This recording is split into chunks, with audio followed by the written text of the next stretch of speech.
Hello, everyone. The podcast you're about to listen to reflects the opinions of only the people on the show, and not the official position of the Daily Beacon, its staff, or any of its editors.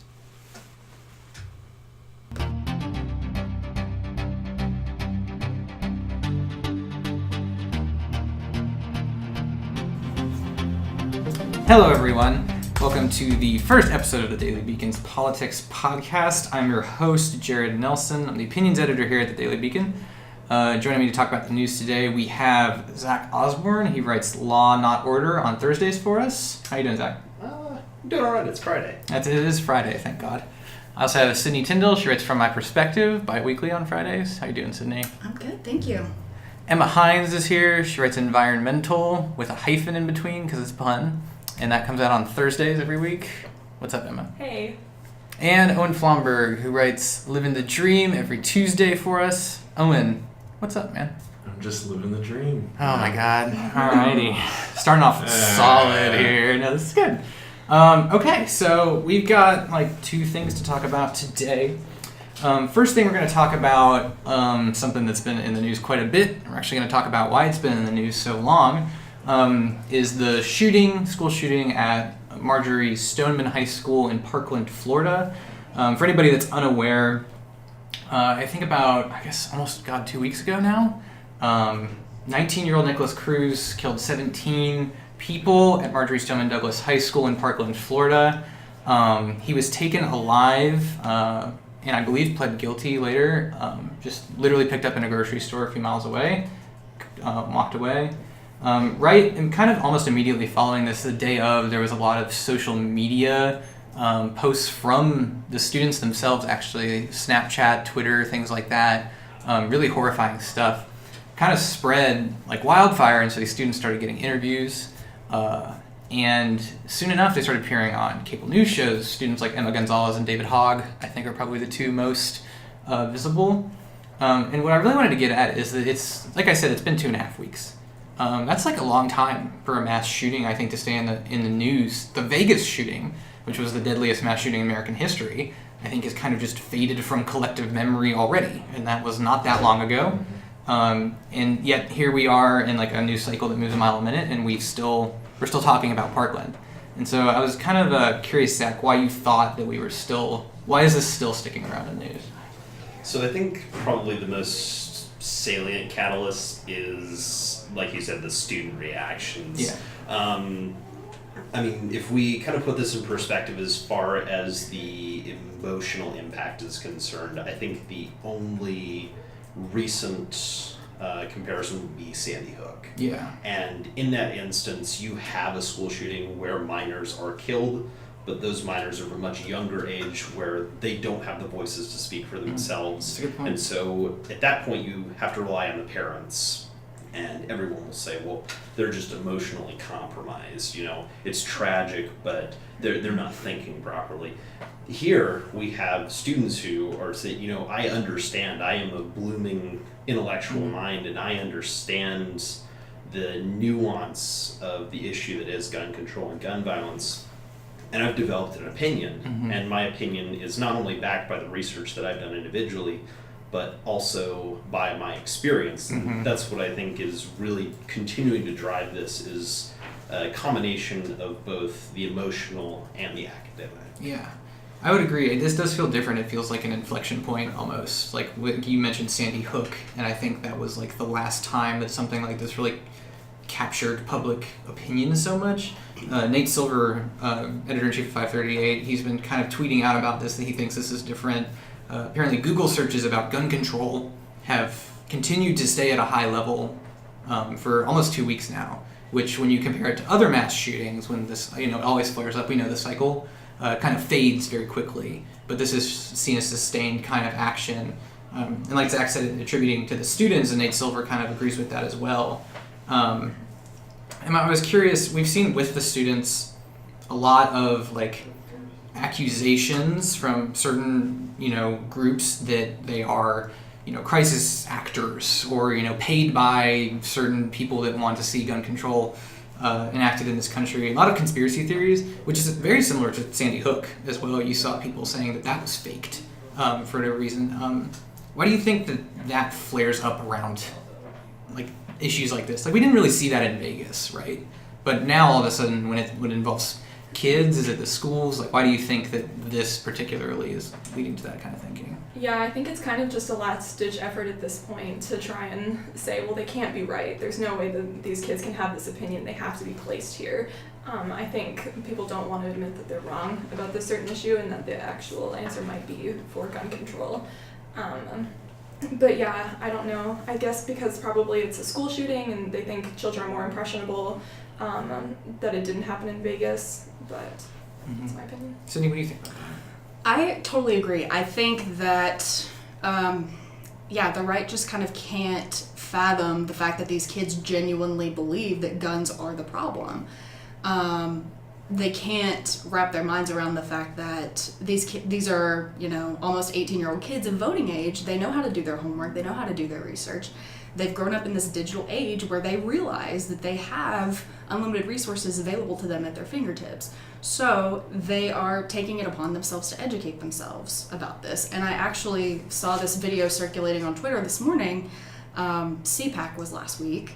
And there's been, I believe... For those that don't know, CPAC is the Conservative Political Action Conference or Committee. Yeah. It's a large gathering of conservatives that happens every year, basically. It was in the news last week. Trump spoke at it. Wayne LaPierre spoke at it. Dana Lash spoke at it. Lots of people did. And the video from, I believe Now This made the video, and it was just kind of a compilation of people disagreeing with the students and saying, it's driven by emotion. You're too young to be able to have an opinion on gun legislation, and that's just not true. And I honestly feel like if you have never been in a situation where you are literally texting your family members, I might not see you later. This might be the last time I'm speaking to you, or you see your friends getting shot.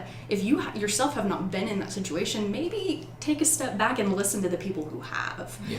And that's kind of what I wish this arm of the right that wants to perpetuate these conspiracy theory lies would realize. Owen, I was curious what you thought, kind of like, do you view this as like a reaction to like the power of these students' message, so it's almost like an attempt, like a conscious attempt to counter that, or is it more just like a genuine feeling of like being so entrenched in your beliefs that it doesn't square when somebody's speaking out in this way? I think that schools, whether your local high school, elementary school, even your local kindergarten, they've always been politicized. And we've seen that time and time again since the school system in this country kind of was established. There's always been a lot of debate over what goes on in schools, as in and how we want our schools to look. And you saw that a lot during the civil rights movement and the integration of schools, because there were, that institution that's a part of every community across this country. Every community has, a high school to send their students, elementary school, various levels of school. But yeah, so it's, when you have these shootings like the Las Vegas shooting, people don't, I think when you hear Las Vegas, you don't necessarily think of this is, backyard America, white picket fence America, the America that you're a part of. It's a touristy area. You don't look at it in the same way as, the local high school. So the school adds like an emotional component. Yeah, it has an emotional aspect because it's part of the community. And I think that's why you've seen this kind of this movement also in other schools, not necessarily just in Florida where this happened, but like even in Oak Ridge right down the street, a bunch of students, if I'm not mistaken, walked out of class, I think a couple days after the shooting or the day after the shooting, in protest of that. One of the more fascinating things I think about that is you've seen all the universities say like, well, if you do this, you won't be suspended. People that are applying to college, like I agree. If you're suspended, your application won't be, negatively impacted. UT actually put out a statement about that, I believe, 2 days ago. Wow. Yeah, so it is interesting that it's spread so quickly nationally through schools, because I do think you have a good point there, that it's like that emotionality of like this, everybody sends their kids to a school, and like this is like one of those sacred places that we don't want violated by like violence, guns, whatever it may be. I think it makes people scared too, because they're saying to themselves, what if it happens here? Why wouldn't this happen here? So it's not some crazy music festival out in Las Vegas or something like that. It's not halfway around the world. It could very easily happen at your own high school. Anywhere. Yeah. It can happen anywhere. I wanted to mention, there's good and bad things that have happened as a result of all the activism. Some good things that have been accomplished. I think the president still wants to ban bump stocks at the national level, which was not an issue in this particular shooting. That should have been taken care of after Vegas. I believe we're going to raise the age to purchase any gun to 21, or is it just rifles? I believe rifles. Currently, you need to be 21 in order to own a handgun. Okay. 18 is rifle, and that's a pretty much uniform so statute. Raising the age to 21, I've heard possibly expanding background checks as being a thing, but that's kind of always a talking point thrown around. Dick's and Walmart have taken AR-15s off their shelves, and companies are dropping partnerships with the NRA left and right. Yeah. One thing, we're gonna definitely put a pin in that, because coming back to congressional action, kind of like whether this sustained response is kind of what you need. But I did want to get Zach's kind of input as our regular legal expert, if you will, especially when it comes to gun control and laws like that. Why do you think this particular issue? So, I don't think I'm out of line in saying the last major piece of gun legislation that passed the United States Congress was the assault weapons ban in '94. Yeah. And that lasted for 10 years till 2004, and it wasn't repealed. It just expired, and they did not renew it. And you really haven't seen any major federal action on this since then. Now you've seen, like Sydney said, President Trump has said that maybe he's interested in raising the age limit of buying rifles. Maybe he wants to ban bump stocks. He's, admittedly all over the place on this. But what do you think is this kept this issue so hard to push through Congress, despite it seeming to come up almost every month? That's easy. It's the Second Amendment. Yeah. Just unequivocally, it is the Second Amendment. People live, vote, and die by the Second Amendment. And so as we start to look at that comparative to, say, free speech or the 14th Amendment, where we all have equal protection under law, those are not tangible things. They are things that when the time comes, you are glad that they are there. The Second Amendment is something that I can wear on my hip every day, and one, it's a symbol of my freedom. Two, it's a symbol of security. And three, and I think this is maybe a bit less or a bit more latent than the other two, but I think it's, especially from the conservative standpoint, a symbol of individualism. Mm-hmm. We're a country that we originated out of rebellion. We have we've lived the American dream of building ourselves from the ground up, in theory, of course. Yeah. But and so it helps to additionally reinforce the idea that I, as an individual, am powerful because I am endowed the right to have power. Yeah. And so I think that the majority of the pushback towards legislation is definitely, it's held in the hands of the citizenry. And of course the NRA plays a significant role in that, and the congressional gridlock throughout the Obama administration, the inability to push things through in the beginning of the Trump administration definitely contributes to that. But I think the vast majority of pushback against that type of legislation are the people who support the Second Amendment so fervently. Yeah. One thing that Sydney brought up as well that I think is interesting is you've seen companies become, in a way, almost more responsive than legislators on this issue.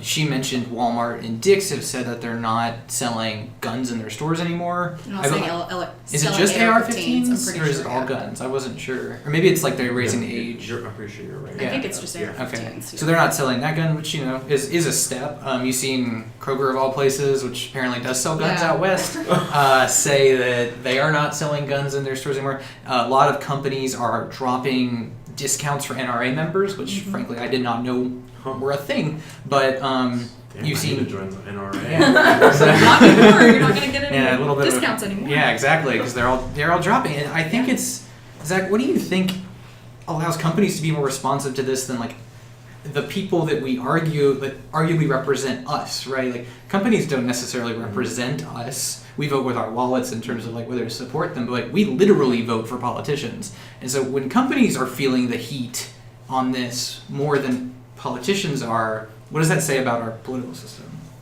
I mean, obviously that's a direct threat to democracy in my eyes. I think that the way that we vote currently has been, it's been almost, it's been manipulated. We'll say that because I don't want to swear. It's been manipulated to the point where we only really have two meaningful ways of contribution to the system. The first is by demonizing and deconstructing our representatives, whether that's through scandal or just through mass opposition, and it doesn't happen that often.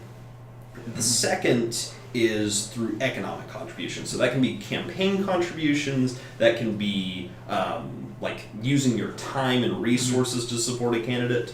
With companies, they only have one of those avenues. We don't vote for Walmart except through our wallet. So it's easy. So it's much easier for the average person to say, I'm not going to buy anything from Walmart.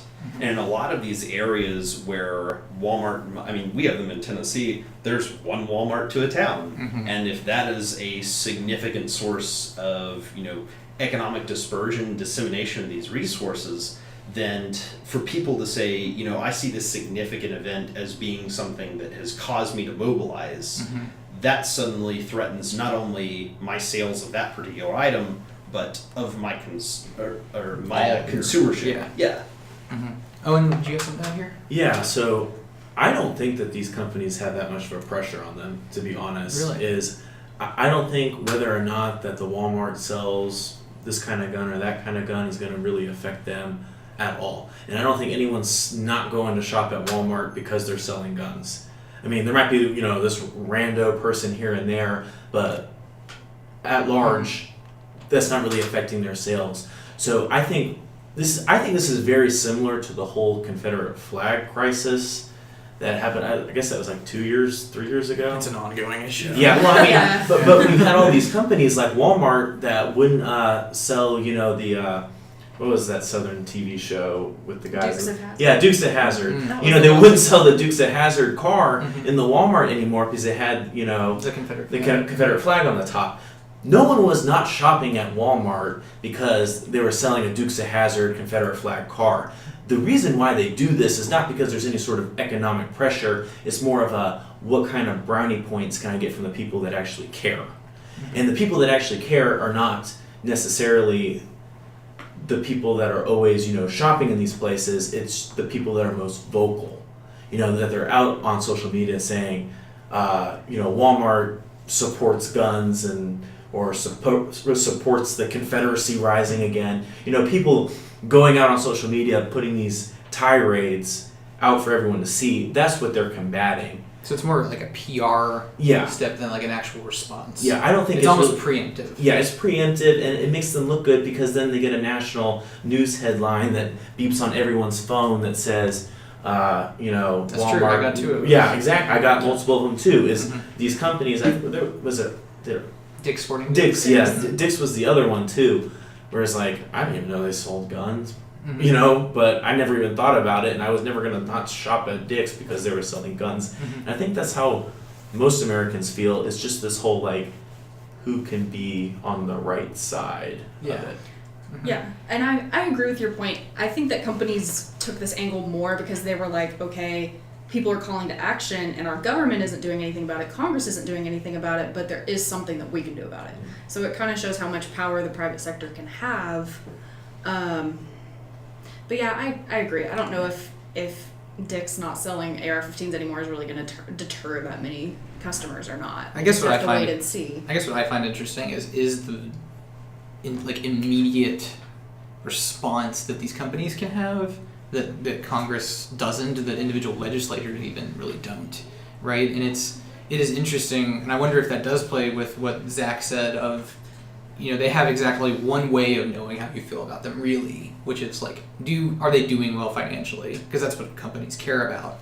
And so they're making risks every day, or making decisions every day to decide, is this going to be better in the long run financially to do X versus Y. Whereas with congressmen, legislatures, they're thinking in a million different ways in terms of like, well, am I going to lose money here? But am I going to make up the money somewhere else? Or am I going to lose base mobilization here? Or are more people going to be angry at me if I don't do this? And so it almost paralyzes people. Like, and this leads into kind of what I think is going to be maybe the last point on this section at least, which is how many of you are familiar with the Overton Window? That concept. So what the Overton Window is it's like a political science type theory, which is like the general what is acceptable to talk about in public discourse. So you've seen, like, for the best example I can give you, at least for like our lifetime, is racism. Racism is not really in the Overton Window. Explicit racism isn't. You can't have like a political candidate go out there and just drop racial slurs all the time, like consistently, like really offensive stuff, and see them like do well or have their positions taken seriously. You obviously see examples of like implicit racism, which I feel like comfortable saying that like the Trump campaign engaged in sometimes, like, you know, with implicitly racist appeals, but you don't have him going out there and dropping slurs constantly. And so like that is outside of the Overton Window, for example. But the window shifts depending on certain things, right? Like you might even see more explicit racism now because of what happened in 2016. It's almost more acceptable to voice these opinions, which is, you see like the rise of like the alt-right groups, and you know, we just had Matthew Heimbach come speak on campus, who voices things that we would generally say are outside of acceptable discourse, but definitely are getting a little bit more play.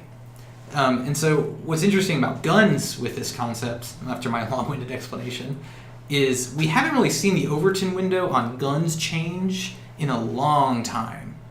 So like you have, what's the most extreme like position you can think of on the left of guns? The most extreme? Yeah, the most extreme. Would just be looking at the Second Amendment or repealing like repealing the Second Amendment, right? I haven't taking heard- away everyone's guns that they have right now. Which has not been a destroying them. suggestion once. Exactly. Nobody, Once, not once. yeah, like nobody in elected politics, or really even on the left, like there's some people obviously on the extreme left in the country who say ban all guns, repeal the Second Amendment, et cetera, et cetera.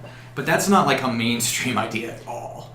But the right side of this window is very mainstream. You have now an actual proposal to arm teachers, to put more guns in the hands of more citizens, which is, I would say, about the most extreme, like, rightward position you could have on this issue. Why do you? So I'll turn it to Zach first, at least, and I kind of want to get everybody's thoughts. But like, why is that window so heavily tilted right on this issue? And do you think that it could change because of what's happened with these students in Parkland? So I actually think that the window has already shifted as a result of kind of not only the public outcry, but the optics of the situation of people being open to having what has been traditionally a difficult conversation. Am I going to violate my own freedoms in order to ensure security for the general common good? And that's something that we don't enjoy discussing. I mean, to use the analogy of racism and to go back even further into, say, slavery. In discussing slavery, why shouldn't we have slavery? If I'm a slave owner, then me getting rid of my slaves is going to be detrimental to me, but it is obviously better for the common good. I don't say that to equate the two in magnitude, but I say that to say that I think that we have trouble speaking about these issues as they start to shift, even though the window has shifted. So just like talking about it is a shift almost. Yes. Yeah. But the second part of that question, I think that as we start to see this develop more and more, for instance, there was an incident the other day in Georgia where a high school teacher locked himself in a room and discharged a firearm through the door. We start to see these incidents not necessarily within the isolation chamber that we've kind of put them in historically, but we start to see them in kind of this larger tapestry of the issue of gun violence and the ongoing debate as a whole, and we say, okay, we have all these instances where this has happened, and we're going to start making conclusions as a result. And I think that the shift comes from us as a community and as a society starting to make conclusions. especially with, mass shootings have risen in the past 25 or so years, whereas individual gun crime has down. Crime in general has de-escalated significantly. And so now I think the more that we see that increase, the more we're going to have that conversation, and the more that we have to accrue that data, or that we are accruing that data, even if it is anecdotal. That's what she said. Yeah. Okay. Yeah, that's interesting. Sydney, what do you think?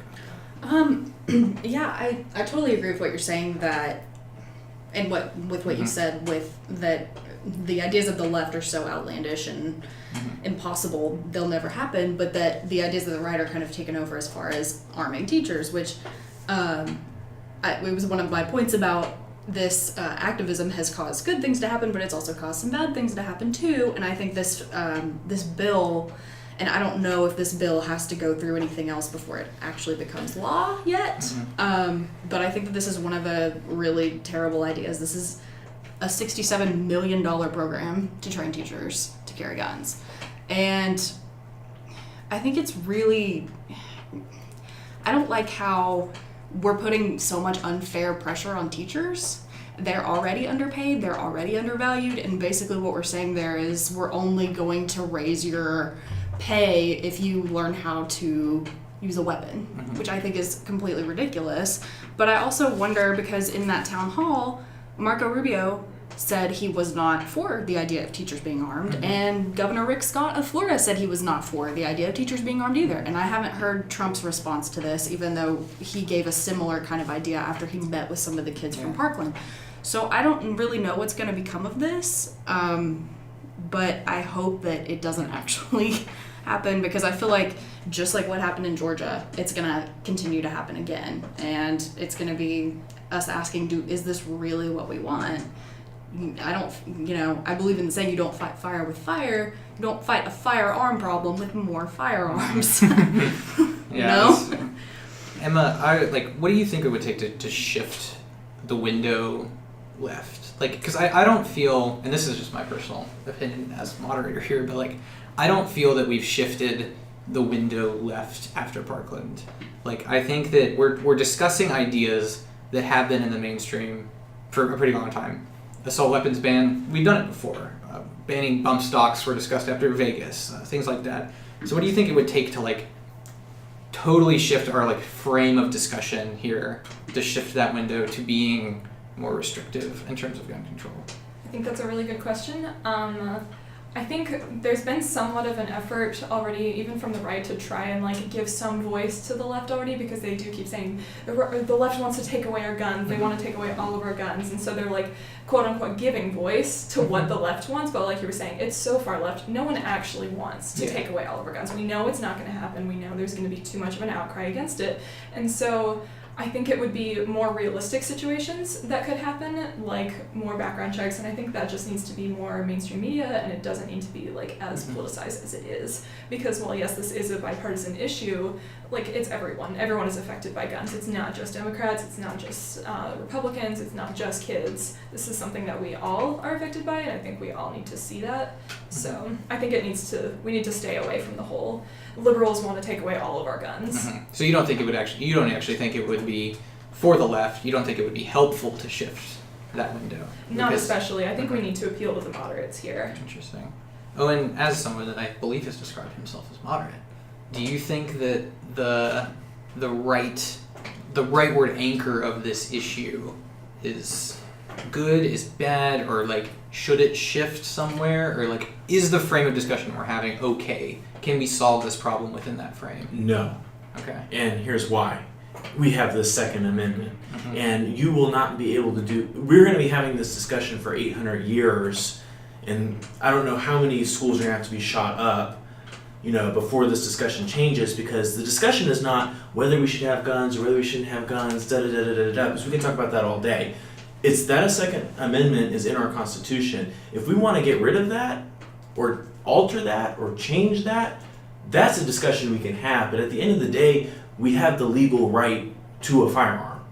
And that's not going to really change until something changes with that part of our Constitution. And it hasn't changed, and I don't think it will change until the left starts and even moderates and people on the right, because I consider myself, I think we should change a little bit of like how we treat guns in this country. I don't know if it's necessarily like a human right to have a firearm. That's how I view it. But the left does it, people on the right or moderate people like kind of agree with me, talk too much about whether we should have guns or what kind of guns we should have or what accessories we can have. It just doesn't matter. It's that law exists. That's part of our Constitution. We should more frame it like, how do we want to alter that? So you think the Overton window here is almost too focused on ideals and not like practical? Yeah, because it's just not practical. Interesting. But at the same time, I don't think a solution is maybe changing the Second Amendment or adding to it. I mean, we've had an assault weapons ban before, if that's the answer. We had it from 1994 to 2004, although as far as I know, there were a lot of loopholes in which people could still Zach can get probably speak to a lot of assault weapons. However, and there's a lot of different studies out right now that you can look at, and they're not, the data, it kind of, it depends on which way you look at it, but as far as mass shootings go, they certainly decreased in those 10 years that we didn't have them. And I mean, I was 10 in 2004 when it ended, but I don't remember people crying about how their Second Amendment rights were taken away from them because of that, you know? You have a Second Amendment right. You can't own a tank. You can't own an M16. If an AR-15 was added to this list and you could still buy a shotgun, a pistol, whatever you want, I don't understand how your Second Amendment right is really infringed upon. Funny enough, I do think you can't own a tank. You can own a tank. You can't own the ammo. You can't drive them either. Yeah. Emma had something to say. Yeah, I just think as well. I've heard a really interesting conversation kind of just about this whole issue about the Second Amendment and stuff, but one voice that I have heard is that like the Founding Fathers had no idea that AR-15s were going to happen. Like the guns that they had at the Or time. muskets. Exactly, and it took 2 minutes to reload it. So Right. the damage that you could do was so little compared to these guns that are killing hundreds of people in 10 minutes. And so I think there's a lot of people who are saying like, well, we should interpret the Constitution so that the guns that you're allowed to have are the ones that they had like when the Constitution was written. But people don't agree with that, and so they think that Well, we it should also be gets able- into, is the Constitution like a living document We meant to be get into- taken Right, literally, yeah. or does it change We should over the definitely time? definitely put a cap on that. Yeah, which is a No, different yeah. conversation, but I know Zach is super passionate Yeah. about that, so I'll let him go if he wants to. But So I'm going to reference a case that Jared and I have talked about on Multiple numerous times, yes. occasions, DCB Heller. So in DCB Heller, I think that Justice Stevens' dissenting opinion is particularly, I want to say wise, because it really is. For those who don't know, DCV Heller involves a handgun ban that Washington, D.C. passed back in the late 90s, I believe. Yes. And the decision was written in 2001. And essentially what the Supreme Court said is that blanket handgun bans are unconstitutional. They infringe upon your Second Amendment rights to bear arms. And late Justice Scalia wrote the majority opinion on that. Stevens' dissent obviously takes a different approach, but I'll let you just get back Yeah, so Stevens basically, and he's joined by Souter, Ginsburg, and one other. It was a 5-4 decision. He essentially states that while the amendment protects the right to keep and bear arms, it does not curtail the legislator's power to regulate non-military use and ownership. And I think that's very, very important when we're starting to discuss, do we start to infringe essentially on people's rights? What exactly are we infringing in the Second Amendment? Are we infringing on their ability to keep a well-regulated militia? Are we infringing on their ability to bear arms? What arms are we going to withhold from our citizenry? And so I think as we continue to go forward with this discussion and the national discussion as a whole, we need to keep that in mind. We need to keep in mind that as ambiguous as that amendment is, people recognize that there is room for discussion. There's room for, I'm not going to say improvement, because I think that that's maybe a little too subjective, but definitely room for it to grow as Sydney said, a living constitution, if you will. And I think that that's very important as this is continually discussed. I think that's interesting too. But I think that's a good note to end at least that discussion on, keeping where the window is, at least, is within the bounds, as Owen said, of the Second Amendment, but that is not perhaps as absolute as some say. But we're going to move on to our second topic here, and what I guess is our last topic as well, unless we talk about a funny tweet at the end like I have considered, which is the case of the Pennsylvania Supreme Court's decision to draw a congressional district map, which is very interesting to me. I'm really passionate about redistricting and really interested in this type of thing. So in case you don't know, which many people might not, back in January, the Pennsylvania Supreme Court heard a case essentially where the plaintiffs argued that the current congressional map of Pennsylvania is unconstitutionally partisan. So what that means is that it's essentially tilted in favor of one party too much, without regards to the way that people live, like geographically, the arrangement of counties or cities. It's a map that's purely designed to lump Republicans, in this case Republicans, into districts where they can win the most congressional seats. Historically, under the current map, Republicans have won about 13 of 18 seats in Pennsylvania, which is more than half, obviously, despite the fact that in the most recent presidential election, President Trump won Pennsylvania by, I believe, less than a percentage point. So you see a difference there of like raw vote total versus actual representation is heavily skewed towards Republicans in this case. So the court ordered them to draw a new map, the current Republican-held legislature. So they drew a new map. The court looked at it and they said, you didn't do a good enough job, so we're just going to do it ourselves. So they drew an entirely new map for Pennsylvania. And this is the map that will be used, I believe, in 2018. There's currently a special election going on there, actually, right now in the 18th district, which is using the old map. But that whole map is going to get wiped off the map, literally, for 2018. The legislature there has reacted very, very negatively. They have threatened to impeach Supreme Court justices over this decision, Pennsylvania Supreme Court justices. They've said that the court stepped outside of its bounds constitutionally to draw a map, that is the purview of the legislature. So it's become quite the issue, and it speaks to the larger issue of gerrymandering in this country. One thing I would like to say is if you want a good illustration of what gerrymandering is, Google the Gerrymandering Game or the Gerrymandering Project, which is an actual like browser game that lets you gerrymander certain districts and kind of see how the process works. It's very, very, very interesting. So what I really wanted to talk about here was like the larger issue of gerrymandering, which is when politicians are essentially picking their own voters. Those that are in power redraw the maps, lump people into their districts, and secure safe or not safe districts for their party or another. Zach, what do you think, mainly like from a legal perspective at least, what do you think the court's role is in gerrymandering? I know there's actually a Supreme Court case being heard right now about it. So Gill v. Whitford is the current Supreme Court case oral argument's been heard, but there has been no verdict set down thus far.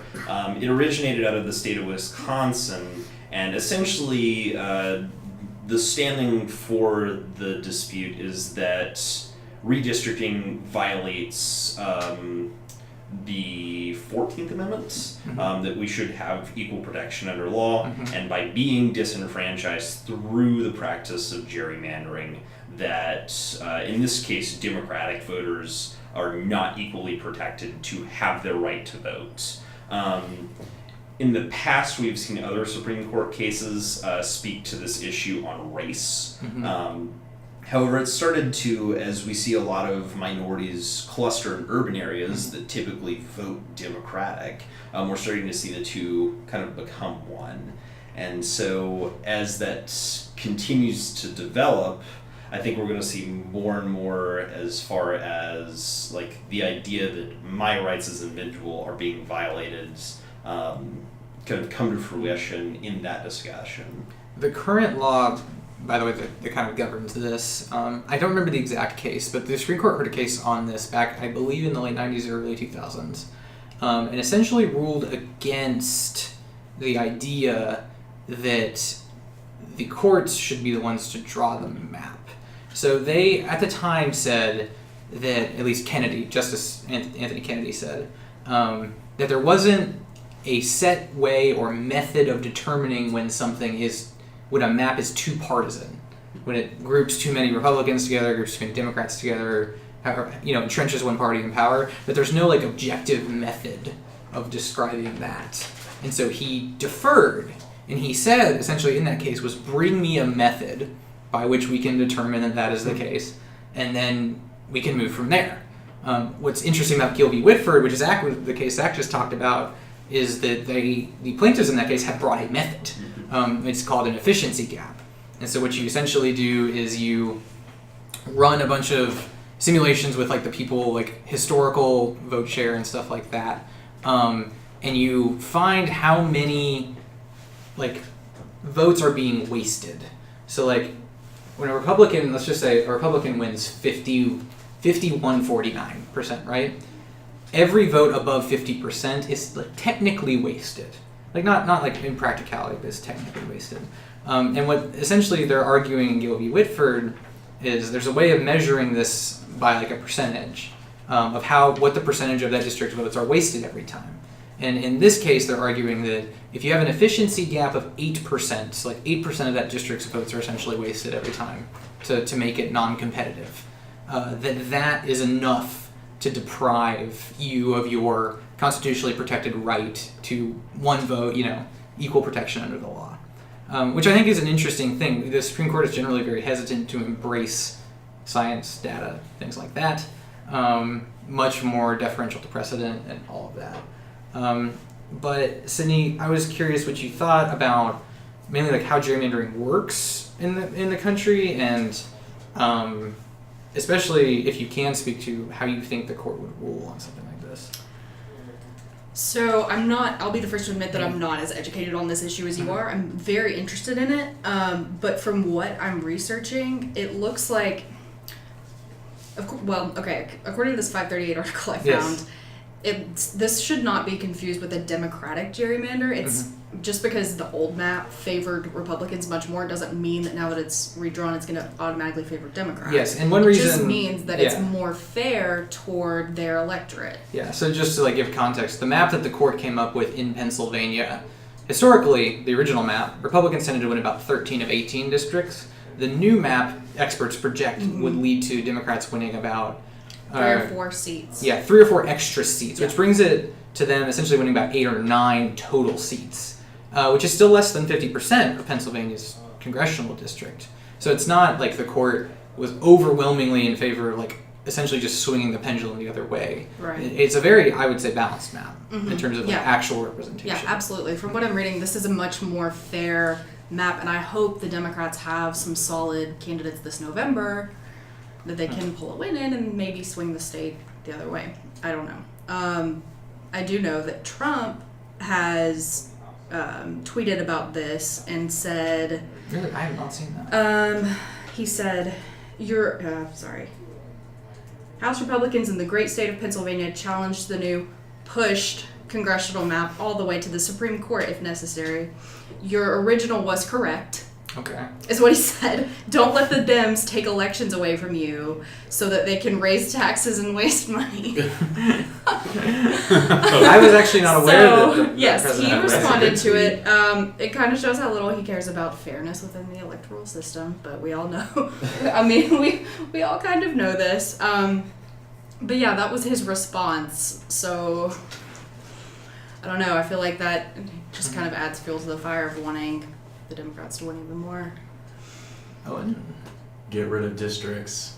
get rid of districts. Yeah. You think that's the solution to gerrymandering? Yeah, single member districts, you're never going to get it perfectly. So, I mean, obviously that's easier said than done. It's just getting rid of districts within states. But, I mean, if you want proportional representation, I don't know, is that part of the federal constitution that you have to have districts within states, or is that state? I believe it is a federal, the way that our electoral system is set up and the way that people are elected essentially goes down to a House of Representatives based on certain geographic areas, which translates into districts. what Owen is talking about, proportional representation, is very similar to what happens in parliamentary systems in European countries, where essentially you have a much larger geographic area. So like, let's say instead of doing a district, you just have a state, right? So let's take Tennessee, for example. We've got 9 congressional seats. We got 9 House members. So you would have the entire state vote for probably like a party, or maybe Or you can have them vote for candidates. yeah, or you have them vote for candidates. And essentially the percentage of the vote would allocate what percentage of the seats you got. So we have 9, which is not a nice round number. So let's say we had 10 for math's sake. If you got 50% of the vote in Tennessee, one party, one candidate, you would get 50% of those seats, rather than it just being a bunch of little 51% contests. And then you don't have to play around with these maps anymore.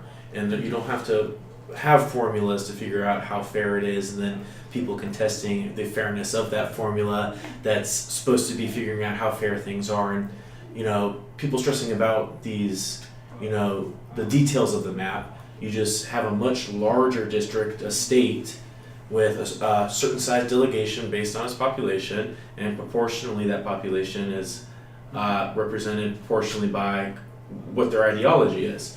And will that ever happen? Probably not, because that's very hard to do, but I don't know. I mean, we're going to be having this conversation forever until something changes. Because we have seen like the courts step into this a little bit more. Emma, where do you think the responsibility of this kind of lies within government? Because you have the Pennsylvania Republicans saying, oh, it's the legislature's job to draw these maps, and the court says, well, we can do it if you guys don't do it well enough. So where do you think that that responsibility best lies? Right. I don't know. In theory, I think it would lie with the legislature because it's a law. I mean, it's their job. But I think one thing that I've thought a lot about is just the bipartisan nature of it. Like, it kind of depends on who is controlling the state legislature at the time. So if Republicans are holding whichever state, they're probably going to draw a map that is more like apt for them to win. Mm-hmm. Whereas if the Democrats do it, they'll do the reverse. And so it's just going to keep going back and forth and back and forth. And you have seen, not to talk over you, but we're talking about Republicans here because that's who controls Pennsylvania. But you can see examples of this in Democratic states as well. Maryland, for example, returns, I believe, in an all-Democratic congressional delegation, despite not being 100%, being like more close to 50% split down the middle. So you're totally right. Yeah, but I think in an effort to like try and be more neutral, I think it's a better idea for the courts to do it. I'm not sure whether or not it's in their like legal rights, but even though a court can have more of a liberal or a Republican kind of sway to it, I think their position is supposed to be more of like the long-standing constant voice. And so if a court is drawing it, it would be more fair because it's more objective. It's not someone, because at one point, like, it will be the legislators drawing up their own voters, because whether or not their district stays the same or it changes, it's gonna change whether or not they get reelected. Mm-hmm. So there's automatic bias within that. Yeah. Zach, I'm curious about your opinion on that as well. So currently, I think that there are 11 independent commissions that draw district maps. Yeah, so not all states use their legislatures. Some use other groups, essentially. And as Owen stated, and I think he makes the point quite well, this is just going to be an issue. Mm-hmm. Because if we have the ability to pick who votes for us, and we can put someone else at a disadvantage mathematically, and then if you go and you do like the redistricting simulations, it can be especially specific how they draw these districts. Some of them are quite funny. Would recommend you look up North Carolina's congressional district map. Yeah. There's one on there called the Snake, I believe, that essentially goes down one highway for... Yeah, it's Highway 77 right through Charlotte. It's completely right along the highway, so it's so disproportionate. Yeah. It's just one highway that links two large areas of Democratic vote share together to lump them into one district, so that they aren't represented by two, which would of course give them more of a say in Congress. It's very interesting. It's absurd. Yeah. But yeah, I think that, I'm more interested to see how this plays out, especially at the Supreme Court level, because that's going to dictate a lot of what we see. And this speaks to, I would like to get Sydney here, the way that, you see now in Pennsylvania, the legislature there literally threatening to impeach justices over this decision.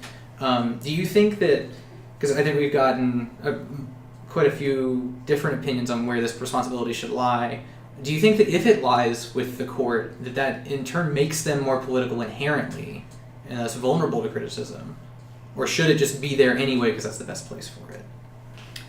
It could make it more political for the courts to decide, but you have to think that in this scenario, or not a scenario, this situation, they had the opportunity to redraw the districts, and they messed it up and did the same thing and made it even more unfair. So the courts were like, okay, we can't trust you to draw your own districts, so we have to do it for you. It's almost like, coddling a child at this point. I mean, it could look that way, but I think the Supreme Court in Pennsylvania is just facing the situation of, if we don't step in, it's not going to be fair. So I really don't know, honestly. So if I may, Yeah. I think that leaving it in the hands of the court is assuming that courts are not political entities, and they absolutely are. The fact that we can elect and vet justices is inherent to the idea that courts are political entities. They are. Currently one of the objectives of the Republican-led government is to seat Republican or conservative aligning justices. It makes complete sense. Why would you not do that? So I think if we're going to leave that ability to draw these districts with the court, we also have a burden, or I should say the legislature has a burden to also ensure that the courts are not stacked as well. And I think that then generates another problem altogether. That's true. Because the courts don't just exist to redraw the map at that point. And so I'm personally a big advocate of the independent commission. I think that, one, it's fair. And that's really what everybody wants at the end of the day is, aside from winning, but you can't cheat and win, have it that way. So then the next best thing is fairness. And I think if we can ensure the most fairness for everyone, then I think that's going to be the most amicable across the board. Yeah, maybe this does speak to the fact that, like Emma said, I do agree that the court is generally like a more objective, seen as a more objective responsibility to the law. But it's almost like we're trying to remove politics from as inherently a political problem, Yeah. And like, they're usually appointed based on their political ideology too. So. And that doesn't speak one way about these justices or the other. I don't know the leanings of the Pennsylvania Supreme Court. I would assume they've been in their state legislature has been in work, gerrymandering. I think we learned today we should have a constitutional convention. Oh, what's your First Amendment up? There's just too the many. one I think it might be like it's not the fifth. I don't remember which one it is. The one where soldiers can Fourth. come into your house and stay. No, third. Third, yeah, Third. that one. Because No quarter. Just No not, That one's just actually not never even come up to the applicable. Supreme Court. I think that's the only one that hasn't. It's never been challenged because why would that happen? Thanks, America. It's actually an You did one interesting thing right. point to speak to kind of the antiquated design of that amendment. We joke about it, but realistically, that's never happened in the history of modern day America. Is it any further of a stretch to say, hey, maybe some of the other amendments are antiquated or need to be supported by other legislature? I think that's an interesting point, and I think it's something that as we continue to go forward, not with any specific discussion, but with just our legal system in general, we do need to observe the fact that we have moved so far from the environment of the Founding Fathers and the founding of the Constitution of America that we need to ask ourselves, do we establish our legislature within the spirit of the law, or do we establish it within the letter of the law? That's interesting. And I think that's a great point to end on. So thank you all for being here. Owen, any parting words? No, yeah. This was a lot of fun. Cool. Emma, anything? No, I think this was great. Go Balls. Yeah. Go Walls. Cool, yeah. No, I really enjoyed it. Yeah. And hope to be back. I can't swear at Nazis, can I? Not on here. I mean, It's I noted basically that you want already to. did. Yeah, I want to. You have a column, so you can. Yeah, I might. We'll see. All right. Well, thank you all for listening to our first little pilot episode here. We'll be back either next week. Well, no, not next week because it's going to be spring break. So in probably 2 to 3 weeks, we will be back with a regularly scheduled program. Thank you all very much for listening. Have a great week.